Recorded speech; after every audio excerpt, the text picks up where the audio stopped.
Hi guys, welcome to Handy and Easy. Today we're again in the bathroom and we're going to replace this push button that has dual flush action. So as you can see here, the button is a little bit worn, especially here on the sides. And when your wife tells you it doesn't look good, you know that you have to replace it. So let's get started. The first step is to flip this tank top.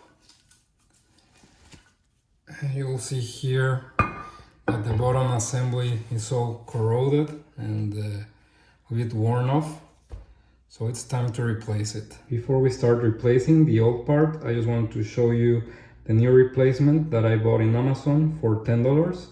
I will leave the link in the description below, and I also want to show you the ring that is attached to the assembly, and the purpose of this screw ring is just to fix the assembly with the tank top. In order to replace the old assembly, we'll take our channel locks, and you can see here that it has some plastic tabs.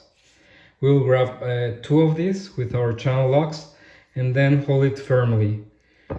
Afterwards, we will take another set of pliers or channel locks, and we will try to grab the assembly of the bottom and start turning it clockwise.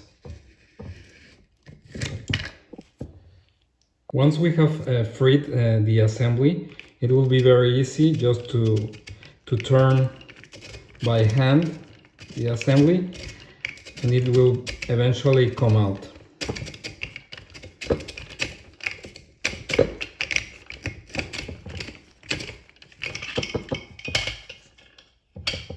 Now that we have removed the old assembly, you'll see here that the plastic rods are way shorter than the new one I bought.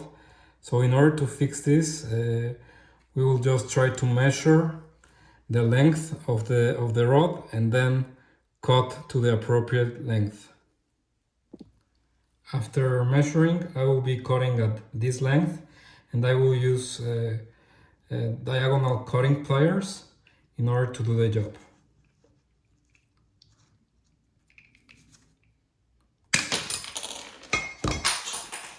And we will do the same with the other rod.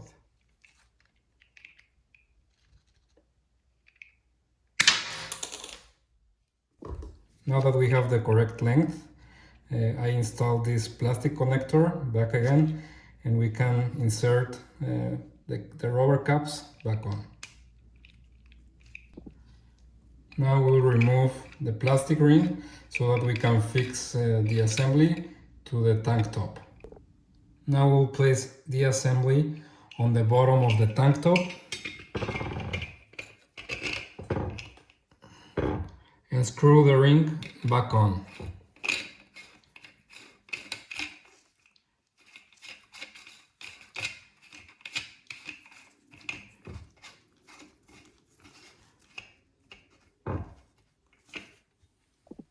Finally, make sure that the assembly is centered and aligned, and when you are ready, just hand tight the ring.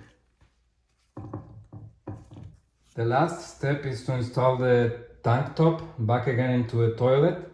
So if you see that the bottom is a little bit flimsy or has too much trouble, we will be able to solve that just by removing the tank top and adjusting this rod. So we'll start unscrewing it, and you will see how it starts moving up. I believe that's enough. Then we will just tighten this small nut so that it doesn't move. We put back again the tank top, and we are ready to go. With this we conclude our video. I'm leaving a link in the description below if you would like to buy the same part as I did. If you liked the video, please give it a thumbs up, subscribe to my channel, and have an excellent day.